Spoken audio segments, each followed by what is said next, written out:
बहुत खतरनाक हो रहा है मुसलमानों के साथ। अगर आज जिस तरह के हालात मुसलमानों के हैं और अगर आज जैसे मुसलमान चुप हैं ऐसे ही खामोश रहे और आंख बंद करके इन मामलों को इग्नोर करते रहे, अगर इग्नोर भी कर रहे हैं तो सुन लीजिए, गुजरात का वो कांड आप भूल जाएंगे जिसमें मोदी जी का अहम रोल था ना। ऐसा कांड होने वाला है भारत में कि आप गुजरात तक भूल जाएंगे, दिल्ली दंगे भूल जाएंगे। अरे भैया सब कुछ भूल जाओगे, क्योंकि अब हालात ऐसे बन चुके हैं, ऐसे बनाए जा चुके हैं। और ख़ासकर मोदी जी, अमित शाह जी की चुप्पी की वजह से यह हालात पूरी तरह से बनाए जा रहे हैं। एक तरह से मोदी जी का, अमित शाह जी का इस नफ़रत की आग पर खामोश रहना चुप मौन समर्थन है।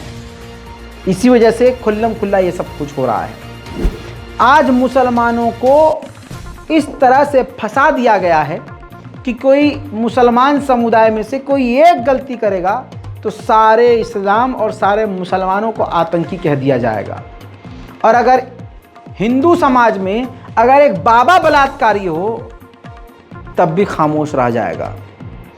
इस वक्त दोगलेपन की सीमाओं को पार कर दिया गया है। हमारे समाज में एक दो दोगले होते हैं, लेकिन अब हमारे समाज का एक बड़ा अंग पूरा का पूरा सामूहिक दोगला हो गया है। ये चरित्र उनका बन चुका है। आपको बताऊं उत्तराखंड में क्या हुआ। नाबालिग हिंदू लड़की के साथ कोई मुस्लिम नौजवान, मुस्लिम लड़का संबंध में था, रिलेशनशिप में था। प्यार मोहब्बत इतना ज़्यादा बढ़ गया कि वो मुस्लिम लड़का हिंदू लड़की को भगाकर, नाबालिग लड़की को भगाकर ले गया और नाबालिग लड़की भी भाग गई। अब जो हुआ ये सरासर गलत हुआ। उस मुस्लिम नौजवान को पकड़कर गिरफ्तार करना चाहिए और जो विविध कार्रवाई होती है वो होनी चाहिए। लेकिन यहाँ से बहुसंख्यक समाज को, जो हिंदू संगठन, आरएसएस, विश्व हिंदू परिषद, बजरंग दल, ये तमाम जो पूरे 12 महीने से, बल्कि 2014 से अब तक ये जगह जगह महासभा, हिंदू महासभा, हिंदू पंचायत, ये सब इस नाम से करते हैं। उसमें क्या सिखाया जाता है? यही जिसका रिजल्ट अब देखने को मिला। एक मुस्लिम लड़का किसी हिंदू लड़की को लेकर फरार हो गया प्यार मोहब्बत में, तो पूरे इलाके के हिंदू संगठन सड़कों पर आ गए, जैसे कि पूरा प्लानिंग और पूरे मुस्लिम समुदाय ने ये किया हो। मुसलमानों के खिलाफ हिंसक प्रदर्शन करने लगे और पूरे उत्तराखंड का माहौल रातों रात बदल गया। इतना खतरनाक माहौल बना दिया गया एक मुसलमान लड़के की गलती की वजह से कि जैसे ये सब इंतज़ार में थे, हिंदू समाज इंतज़ार में था कि मुसलमानों की तरफ से कोई एक गलती हो जाए, हम अपना सारा जो है नंगापन दिखा देंगे। वही हुआ। रातों रात 40 मुस्लिम दुकानदारों को अपनी दुकान बंद करके उस इलाके को, उत्तराखंड को छोड़कर फरार होना पड़ा, पलायन करना पड़ा। गलती किसी और की भुगत रहा है समाज, पूरा एक मुस्लिम समाज। और ये इशू नेशनल टीवी पर भी दिखाया गया। अब आप समझ लीजिए कि कितना खतरनाक मुसलमानों के खिलाफ माहौल बनाया गया है। उत्तरकाशी से खबर मिल रही है, जहां पुरोला में नाबालिग छात्रा को समुदाय विशेष के लड़के पर भगाने का आरोप लगा है। पुरोला में नाबालिग छात्रा को फरार करने का यह मामला एक समुदाय विशेष के खिलाफ पूरे क्षेत्र में आक्रोश है। नगर के सभी संगठन विरोध कर चुके हैं। आक्रोश के चलते एक समुदाय के 42 व्यापारी दुकान बंद कर रातों रात फरार हुए हैं। मोरी खरसाड़ी क्षेत्र की नाबालिग छात्रा को भगाने का ये पूरा मामला क्षेत्र में गरमाया हुआ है। हमारे सहयोगी बलवीर हमारे साथ फोन लाइन पर जुड़ गए हैं। बलवीर, बताइए जरा क्या कुछ ये पूरा मामला है? बिल्कुल, जो ये मामला है ये नाबालिग लड़की को भगाने का मामला है। हिंदू बन के एक विशेष समुदाय के लोगों ने एक नाबालिग लड़की को भगाया है, जिसका मामला संज्ञान में आने के बाद जो स्थानीय लोग हैं काफी आक्रोशित है और लगातार धरना प्रदर्शन कर रहे हैं। पिछले 2 दिनों में लगातार धरना प्रदर्शन हुआ है, जिसके चलते बाजार भी बंद किया गया है। और जो जिस विशेष समुदाय पे ये आरोप लगा है उनमें भी डर है, जिसके चलते जो 42 दुकानदार थे वो रातों रात अपनी दुकान छोड़ के भाग चुके हैं। और मोरी खरसाड़ी का ये मामला है, जब संज्ञान में आया उसके बाद पुलिस ने भी हरकत में आई और 2 युवकों को गिरफ्तार इसमें किया गया है। और इस समय पूरी तरह से तनाव का माहौल पुरोला जो नगर क्षेत्र है वहां पे देखा जा रहा है। पुलिस की व्यवस्था उस जगह पे की गई है। तो कहीं ना कहीं जिस तरह से ये मामला है और लव जिहाद से जुड़ा हुआ ये मामला बताया जा रहा है। सुना आपने दोस्तों, पूरी तरह से माहौल बिगाड़ दिया गया है। अब आप दिल्ली में रह रहे हो, लखनऊ में रह रहे हो, अलीगढ़ में रह रहे हो, बंबई में रह रहे हो, क्या आप बिहार में रह रहे हो, याद रखना मुसलमानों, आप भले ही कितने सही हो, लेकिन गलती करेगा कोई आपके मजहब का तो आपसे जो खुन्नस खाए हुए जो हिंदू समाज के लोग हैं ना, वो आप पर आएंगे। ये हकीकत है। उधर आपने देखा कि दिल्ली में साहिल खान नाम के एक लड़के ने एक हिंदू लड़की को, अपनी गर्लफ्रेंड को मौत की घाट उतार दिया क्योंकि वो किसी और के साथ रिलेशनशिप में आ गई थी और उसका नया बॉयफ्रेंड साहिल खान को धमकी दे रहा था।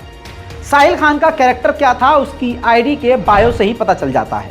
उसकी आईडी में साफ साफ नजर आ रहा है कि अपने आप को लिखता है दारू लवर। जी हाँ, डार्क लाइफ से उसे बड़ी मोहब्बत है और यारों की यारी। दोस्तों, आपको बस यही समझाना था इसकी आईडी से कि ये जो साहिल खान जैसे लोग हैं ना, अय्याशी करने वाले, गंदगी करने वाले, शेड़ी टाइप में, ये इस्लाम को फॉलो नहीं कर रहे हैं, लेकिन क्योंकि नाम साहिल था इसलिए इसका खबर में आना और ज़बरदस्ती इसको बार बार दिखाना ज़रूरी है ताकि हिंदू समाज का माइंडसेट हो सके कि मुसलमान ऐसे ही होते हैं और यही मोदी सरकार की नीति है।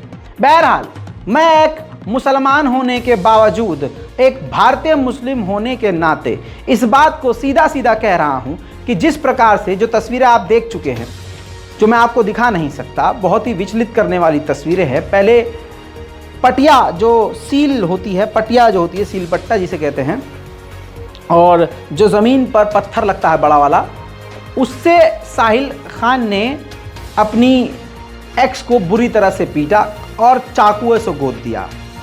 और वो एक गुंडा मवाली और एक गैंग का मेंबर था। ये सब सामने आ चुका है। जो सामने आ चुका है वो नहीं बताऊंगा, लेकिन एज अ मुस्लिम एक पक्ष रखना चाहता हूँ और वो साहिल खान का पक्ष नहीं है।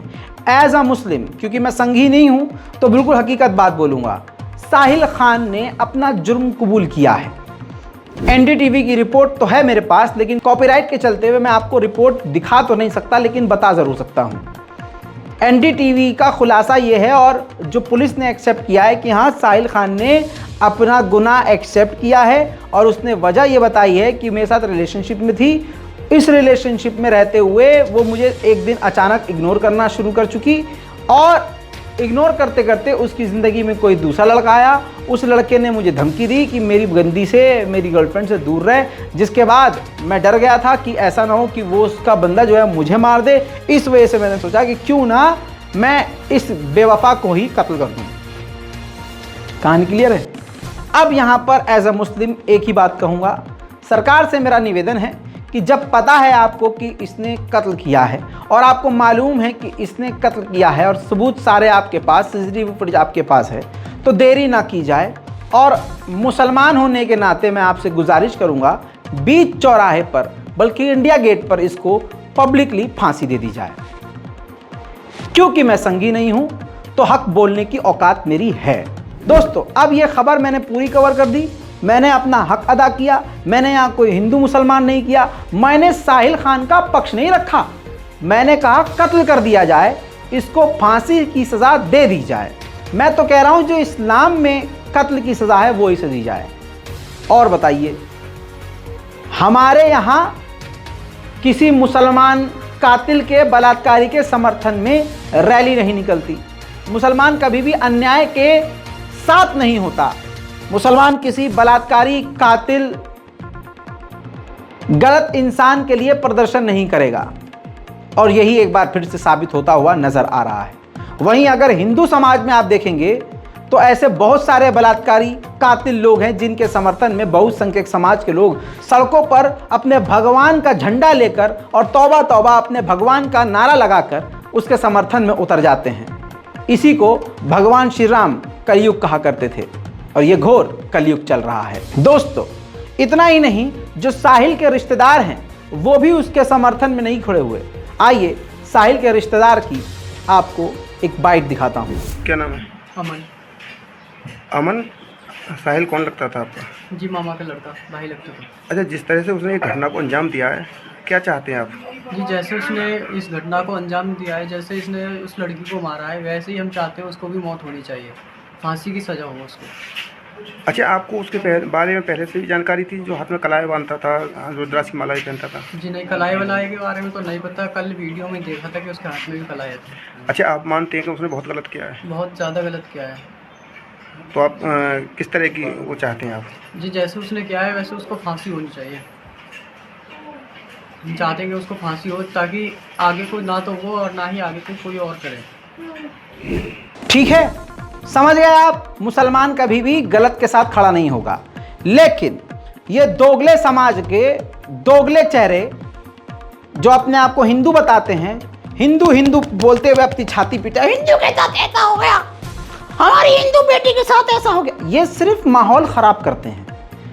ये दिखाते हैं कि देखो हमारे मुस्लिम पड़ोसियों ने हिंदुओं के साथ ये किया, ये यही करते हैं, इनका मकसद यही है। लेकिन हकीकत ये होता है, अपनी बहन बेटियों के लिए ये इंसाफ की एक बात नहीं बोल पाते। अगर उनकी बहन बेटियों का बलात्कारी हिंदू हो, अब ये कपिल मिश्रा, भाजपा के नेता, ये जितने भी नफरत फैलाने वाली मशीन हैं, इनकी औकात अगर है तो इस खबर पर बोलकर दिखाएं। दैनिक भास्कर की रिपोर्ट है आपके सामने। ये कपिल मिश्रा जैसे दोगले गंदे इंसानों को पता नहीं चलेगा, पता होगा भी उनको ये, लेकिन बोल नहीं सकते क्योंकि उनके मुंह में जहर का लाशा पड़ा हुआ है जो इनका मुंह बंद कर देता है।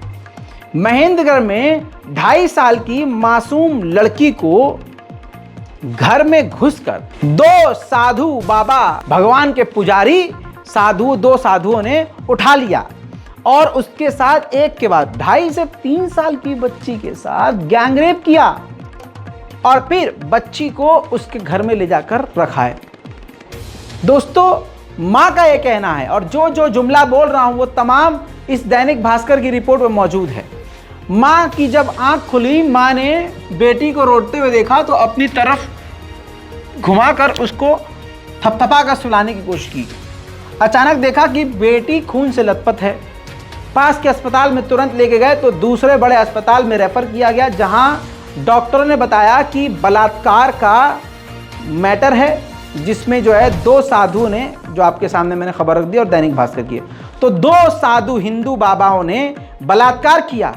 इस पर पूरे समाज में शांति। इस बात की दलील है कि अगर कातिल मुसलमान और बलात्कारी मुसलमान हो तो ये भौंकते हैं, ये सिर्फ एक तरफा इंसाफ मांगते हैं। हिंदू मुस्लिम एंगल ना हो तो ये अपना मुंह अपने पिछवाड़े में घुसाकर खामोश रहते हैं। हिंदू जगाएंगे, हिंदू केरला स्टोरी देखने चलो, मुसलमानों की असलियत है उसमें, आओ मेरी बहन तुम लेके चले, तुमको फिल्म दिखाएंगे और फिर उसके बाद तुम मुसलमानों से दूर हो जाना। मुसलमानों से दूर प्रोपेगेंडा चलाया जा रहा था। लेकिन दोस्तों, यरवदा का एक मामला आपके सामने रख रहा हूँ। 14 साल की लड़की जो सनी गुप्ता की पड़ोसन है, उसके पास जाता है क्योंकि घर में आना जाना है, हिंदू समाज है, मिलके रहना चाहिए, आना जाना लगा रहना चाहिए। तो हिंदू सनी गुप्ता पड़ोस की अपनी 14 साल की लड़की के घर जाता है और उसके माँ के सामने, घर वालों के सामने उससे कहता है कि चलो तुम्हें द केरला स्टोरी दिखा के लाऊंगा। और आप जानते हैं केरला स्टोरी देखना बेहद जरूरी है क्योंकि मोदी जी ने प्रमोट किया था। अब लोगों ने सोचा पर मुसलमानों से दूर होने के लिए और मुसलमानों की असलियत जानने के लिए यह फिल्म देखना जरूरी है। माँ ने, घर वालों ने अपनी 14 साल की नाबालिग बेटी को सनी गुप्ता 29 साल के एक नौजवान के साथ भेज दिया। सनी गुप्ता उस लड़की को थिएटर ले जाने के बजाय अपने घर बहाने से ले गया और उसके बाद पता है उस सनी गुप्ता ने हिंदू सनातनी सनातनी ने उस अपनी पड़ोस की हिंदू लड़की 14 साल की माइनर लड़की से गंदी गंदी बातें करना शुरू कर दी, उसके जिस्म पर गलत टिप्पणियां शुरू कर दी। और पता है फिर इस सनातनी ने क्या कहा? इस सनातनी ने फिर उस 14 साल की अपनी पड़ोस की लड़की से उसके जिस्म की बोली लगाते हुए 500 रुपया ऑफर कर दिया। 500 रुपया। यह है सनातन धर्म। सनी गुप्ता हिंदू। मुसलमानों से बचाने के चक्कर में हिंदू अपनी ही पड़ोस की लड़कियों का बलात्कार कर रहे हैं। जब लड़की घबरा गई और लड़की भागना चाह रही थी तो सनी गुप्ता ने उसका हाथ पकड़ लिया। हाथ पकड़ने के बाद अपनी तरफ घसीटा, लेकिन जैसे तैसे 14 साल की उस लड़की ने अपने आप को उससे बचाकर वहां से बचाने में कामयाबी हासिल की। जिसके बाद उसने घर जाकर अपनी माँ को बताया कि हिंदू धर्म का नाम लेते हुए, हिंदू धर्म और छित ये सब डायलॉग मारते हुए मुझे जो फिल्म दिखाने जा रहा था वो तो कुछ और दिखाना चाह रहा था। इसके बाद लड़की की माँ और लड़की थाने पहुंचे और यरवदा की पुलिस चौकी पहुंच सारा मामला दर्ज करवाया। धारा 354 के तहत पॉक्सको एक्ट के तहत मामला दर्ज करवाया गया है। सनी को जो है गिरफ्तार किया गया है और पूछताछ चल रही है। लेकिन सवाल यह है कि कपिल मिश्रा और कपिल मिश्रा जैसे ऐसे नकली लोग अब अपनी हिंदू बेटी के बारे में क्यों नहीं बोल रहे कि हिंदू तत्व में है? ये कौन सा जिहाद करना जा रहा है? केरला लव जिहाद। अब मेरे दोस्तों, साहिल, जो शुरू में मैं आपको मामला दिखाया दिल्ली वाला, जिसमें साहिल नाम के एक लड़के ने मुस्लिम लड़की को कत्ल किया, क्या क्या हुआ है सब कुछ आपको बता चुका हूँ, बस उसको हाईलाइट किया जा रहा है। अब नवनीत राणा का बयान आपको दिखाऊंगा। कितना दिल दुखा हुआ है इनका, राजनीति में पैर इनका चिपक गया है, तो ये सोच रही हैं कि अब मैं कुछ भी बोलूंगी, और बेचारी अपना पास भूल गई हैं। जो अधरंगी होकर पूरे गंदे गंदे गाने गाती और नाचती थी और भगवा रंग का तन पर कपड़ा पहनकर, जो कि ना के बराबर होता था, गंदे गंदे स्टेप करती थी, आज वो हिंदू समाज की क्या कहें वकालत पर उतरी हैं। देखिए, शाहबाद इलाके में जो दिल्ली राज्य में आता है, और हर रोज 1 महीना 15 दिन के आड़ में कोई मुस्लिम लड़का उठता है और एक को खुले आम जहां पर चाकू मार के निकल जाता है, और आज वो फरार है। आज ये वीडियो जब हम टीवी पे देख रहे हैं, मीडिया में देख रहे हैं, खुलेआम सीसीटीवी कैमरे में फुटेज में वो आ रहा है कितनी बेरहमी से वो लड़की को उसने मारा है, साहिल लड़के ने। मुझे बताइए, इसके बाद भी हम लोगों को न्याय के लिए भीख मांगनी पड़ेगी। हम लोगों को अब ये होने के बाद कैंडल मार्च निकलेगा, कहीं पर प्रोटेस्ट करेंगे, रोड पे निकलेंगे, कैंडल जलाएंगे, बस इतना ही हमारे देश में रह गया है। लड़कियां इतनी ही सेफ हमारे देश में रह गई है। न्याय व्यवस्था, हम मेंबर ऑफ पार्लियामेंट रहने के बाद भी हम लोगों को जब वीडियो देखते हैं, टीवी पे देखते हैं कि इतने चाकू मारने के बाद भी हम लोगों को कोर्ट में जाना है, और कोर्ट में उनके परिवार को या हम जैसे लोगों को कि खुलेआम वीडियो प्रसारण रहने के बावजूद हम लोगों को 10 साल देख रहे हैं। इसको कहते हैं मुंह में राम और बगल में छुरी। 100 चूहे खाकर बिल्ली हज को चली। मेरे दोस्तों और मित्रों, ये नवनीत राणा जो हिंदू बलात्कारी हैं हिंदू बेटियों के, उस पर नहीं बोल पाएंगे।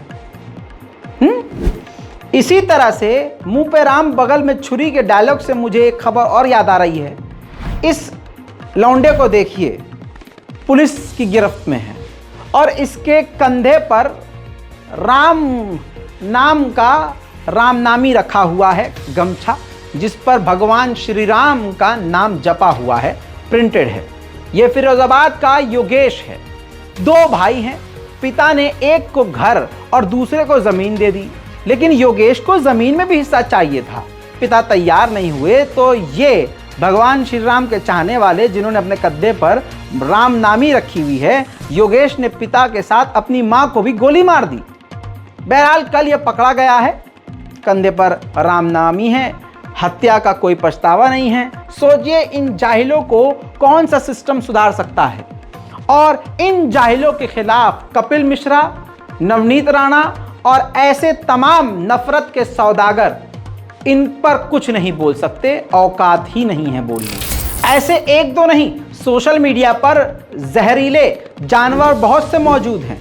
उनमें से एक ऋचा राजपूत हैं, गालीबाज लड़की है, एक से एक भद्दी गालियां देने में एक्सपर्ट है।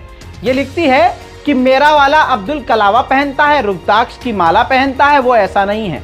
ये सबसे बड़ा भ्रम है, जिस भ्रम ने लाखों लड़कियों की जान ले ली है। यही लड़की, यही डॉक्टर जो अपने आप को पता नहीं बवासीर का डॉक्टर है, काय का डॉक्टर हैं, या गालीबाजी में इनको डॉक्टरेट की डिग्री हासिल है, ये ऋचा राजपूत कभी भी जो मैंने आपको केस इससे पहले सुनाए हैं उस पर बोलने की हिम्मत ही नहीं रखती। वहीं अगर ऋचा राजपूत को याद हो तो यह अंकिता के बारे में, जो हिंदू समाज की लड़की है, बोलने में मुंह में इनके क्या फंसता है, सवाल सबसे बड़ा ये है। ऐसी कौन सी बात इनके मुंह में अटक जाती है जिसकी वजह से ये बोल नहीं पा रही। 19 साल की बेटी अंकिता ने वैश्यावृत्ति में जाने से इनकार कर दिया था। बीजेपी नेता के बेटे ने मारकर नहर में फेंक दिया था। तो आज ये ऋचा राजपूत जैसी लड़कियां बेगैरती पर जो उतारू हैं, यही इनका काल है, ये इनकी बदनसीबी है और ये इनकी गुलामी का सबूत है कि ये अपनी ही मां, बहन और बेटियों पर कुछ नहीं बोल सकती, क्योंकि तानाशाह नाराज हो जाएगा। औकात इनकी ये है जो इतनी गिरी हुई है कि अपने समाज की बेटियों के लिए कुछ नहीं बोल सकते, क्योंकि बलात्कार करने वाला, उनका कत्ल करने वाला इन्हीं की पार्टी का होता है। रुक जाइए, अभी तो बहुत है। आज उन तमाम लोगों के मुंह पर यह जोरदार तमाचा है, गधे का पेशाब है उनके मुंह पर, जो एक मुद्दे पर बोल रहे हैं लेकिन उन लड़कियों पर खामोश हैं जिनके बलात्कारी इन्हीं के धर्म वाले हैं या इन्हीं के पार्टी वाले हैं। इंस्टाग्राम पर आप बहुत सेक्सी एकदम सेड्यूस करने वाला डांस आजकल आपको दिख रहा होगा, जिस पर दे दनादन लाइक्स मिल रहा है। क्या आप ये देख रहे हैं कि हम शैतान के जाल में कोई भी इंसान हो फंस चुका है?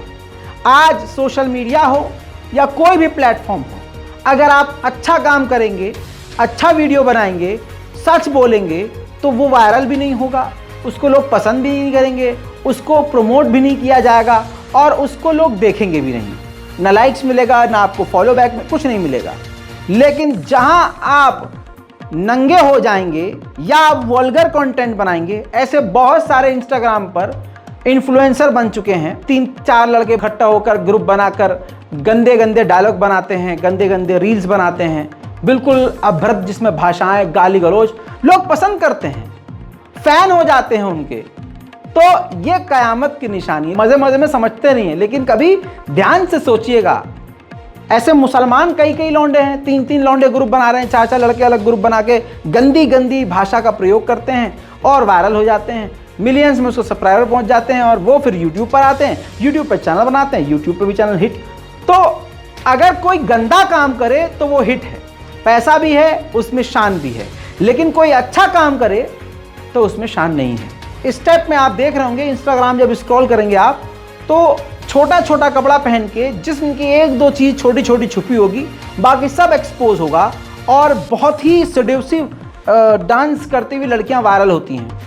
और ऐसी लड़कियों को तुरंत लाखों मिलियंस में व्यूज़ मिल जाते हैं और उनके फॉलोअर बढ़ जाते हैं। पता नहीं उनका मजहब, चाहे वो हिंदू और मुसलमान हो, तमाम धर्म की लड़कियां इस वक्त सोशल मीडिया पर नंगी हो रही हैं फॉलोअर और लाइक्स पाने के लिए। उनका ख्वाब होता है कि हम ये गंदे स्टेप करेंगे, हमारे जिस्म के सेक्सीपन को देखेंगे और वो लड़के जब गर्म होंगे और जब एकदम अंदर का शैतान जागेगा, वो सेड्यूस होकर हमारी वीडियो को लाइक करेंगे, मेरे फॉलोअर्स बढ़ेंगे तो मैं इन्फ्लुएंसर बन जाऊंगी। यहाँ के बाद मैं अपना यूट्यूब चैनल खोल लूँगी, फिर यही काम मैं वहाँ बड़े ही लंबे ड्यूरेशन के लिए करूँगी, 5 मिनट के लिए, 10 मिनट के लिए, फिर वहाँ भी मेरे फॉलोअर बढ़ जाएंगे, सब्सक्राइबर बढ़ जाएंगे और मेरा चैनल बन जाएगा तगड़ा वाला और मेरी अर्निंग हो जाएगी, पैसे कमाने लगूंगी। तो ये क्या हलाल कमाई होगी? होगी तो हराम। लेकिन जहाँ हिंदू की बात करें, हिंदू समाज में हराम हलाल कुछ नहीं है, लेकिन फिर भी ये हमारे संस्कार का, हमारे भारतीय संस्कार का बिल्कुल भी इसमें कोई झलक नहीं है, लेकिन लोगों को यही पसंद है। बहरहाल मुद्दे की बात यह है कि 2 बात है। आगे बढ़ने से पहले सच बोलना इतना मुश्किल है कि यूट्यूब पर तो हमारी वीडियोस पर ऐड बंद कर दिया जाता है, ज़्यादातर सभी वीडियोस पर ऐड बंद। ऊपर से दर्जनों FIR, ऊपर से सिर्फ कमेंट कर देना समर्थन नहीं होता कि भाई आगे बढ़ो हम तुम्हारे साथ हैं।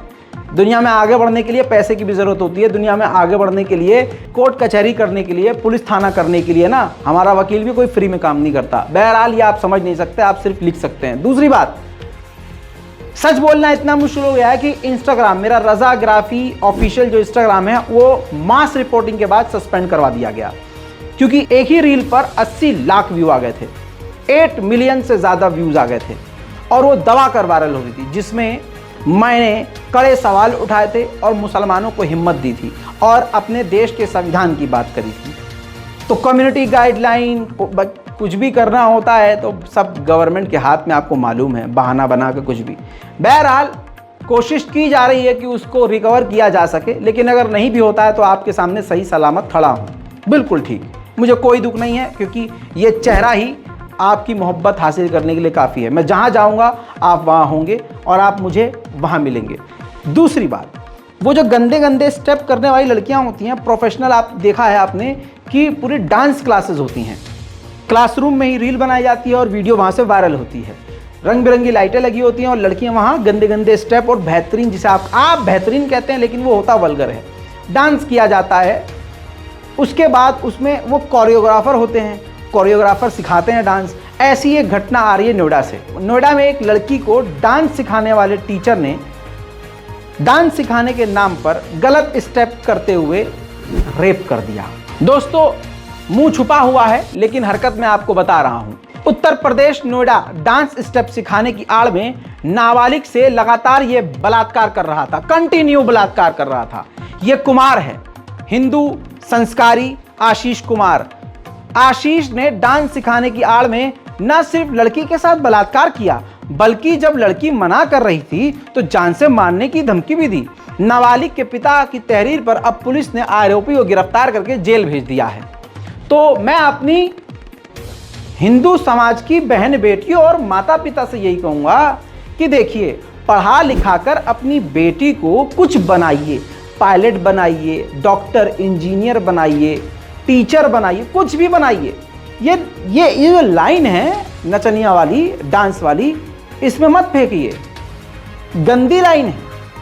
और अगर आपको लगता भी है कि नहीं आपकी बेटी में डांस का ही टैलेंट है तो मेहरबानी करके ध्यान दीजिए, कहीं आपकी बेटी के साथ अल्लाह ना करे ऐसा हो जाए। आप मेरे भारतीय भाई हैं, मैं आपको सलाह दे सकता हूं और आपको यही सलाह है। और दूसरी तरफ मुसलमान लड़कियों से यही कहूँगा और मुसलमान घरानों से भी कहूँगा, नौकरी की बहुत दिक्कत हो रही है, भारत में नौकरी नहीं है, हर इंसान परेशान है और मुसलमान कौम ज़्यादा परेशान है। अच्छे अच्छे घर की लड़कियां और ख़ासकर मिडिल क्लास की लड़कियां और गरीब घर की भी लड़कियां मुसलमानों की घर से नौकरी का बताकर जाती हैं कि मैं नौकरी करने जा रही हूं, पापा मेरी नौकरी है, लेकिन नौकरी के नाम पर वो क्लब में जाती हैं। क्लब में उनका नाम दूसरा होता है, समझ रहे हैं आप, दिया, मिक्की, सोनिया हैं, निहारिका, इस तरह से। लेकिन मुसलमान लड़कियां ज़्यादातर आपको क्लब में मिलेंगी। मैं इसका सबूत भी दे सकता हूं, लेकिन मजबूर हूं कि सबूत यहां दिखा नहीं सकता। दिल्ली के, मुंबई के और पुणे के क्लब में जाइए, हैदराबाद के भी क्लब में जाइए, आपको वहां जब आप कुछ वक्त बिताएंगे, जो आप वहां जानकार हैं, जो क्लबिंग हमेशा करते हैं, उनसे पूछताछ करेंगे तो वहां ज़्यादातर लड़कियां, आपको पता चलेगा कि दूसरे नामों से मुसलमान समुदाय की, मुस्लिम समुदाय की लड़कियां क्लबिंग ज़्यादा कर रही हैं। जो सबसे ज़्यादा वल्गर काम कर रही होगी वहाँ आपको मुस्लिम समुदाय की लड़की मिलेगी, हमारे ही समाज की लड़की मिलेगी। ये हमारे कौम के लिए ज़िल्लत है और यही हकीकत है।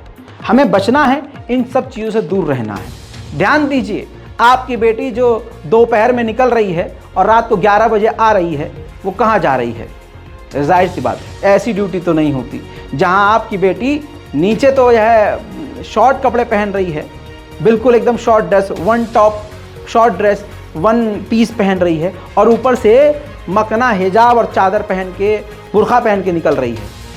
कैब में बैठने के बाद और क्लब आने से पहले पहले वो पूरी तरह से नंगी हो जा रही है। समझ रहे हैं आप? इस बात पर ध्यान दीजिए, बहुत बड़ी बात बोल दी है। हमारी मुस्लिम लड़कियां ना सुधर रही हैं, ना सुधरना शायद चाहती हैं। बुर्खा अगर पहन भी रही हैं तो उनको बुर्खे में भी चैन नहीं है, उनको किसी भी हाल में वायरल होना है, अपने अंदर के कीड़ों को बाहर निकालना है। एग्जाम्पल के तौर पर आपके सामने ये शादी, वो भी इतनी जल्दी? शट अप यार, अभी तो मेरे दिल तोड़ने के दिन है। हाँ बहन, तुम कोई नहीं, अभी तो तुम्हें 10 बॉयफ्रेंड बनाने हैं, फेमस होना है। निकाह क्यों करना है? निकाह नहीं करो यार, निकाह मत करो, कभी मत करना निकाह, ऐसे ही रहो। कहानी अभी खत्म नहीं हुई है। दिल्ली में यूपी भवन के अंदर एक अभिनेत्री के साथ बलात्कार करने की कोशिश की गई है और ये काम कोई और नहीं, आप जानते हैं कौन कर सकता है।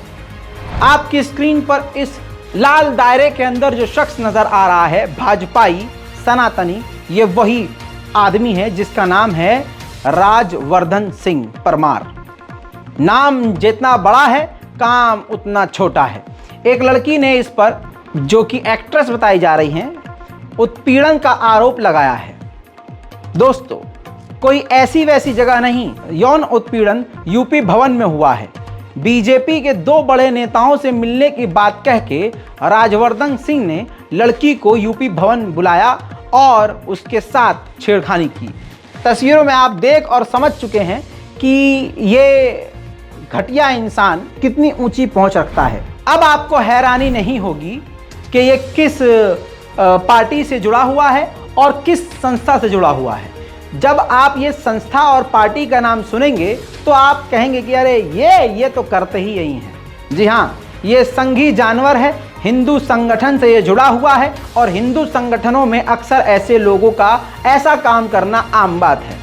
आपको एक इसका वीडियो दिखाऊंगा जिसमें ये मुसलमानों को मारने और काटने की बातें कर रहा है, मुसलमानों के खात्मे की बात कर रहा है और कह रहा है कि भारत में अगर रहना होगा तो जय श्री राम कहना होगा, अगर नहीं कहोगे तो काट दिए जाओगे। यही वो बंदा है जिसने एक हिंदू लड़की को यूपी भवन में ले जाकर देखिए। अरे मुस्लिम यहाँ है कौन? जो बचे हैं वो पाकिस्तान जाएं।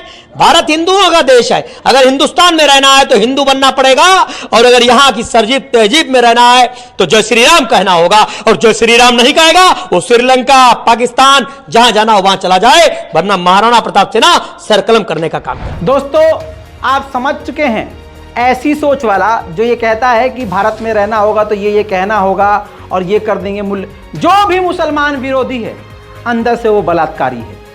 असलियत में यही है और वो अपनी ही बहन बेटियों, अपने ही समाज के बहन बेटियों का बलात्कारी है। ये सिर्फ रिपोर्ट मैं नहीं कर रहा हूँ, दैनिक भास्कर पर भी ये रिपोर्ट मौजूद है।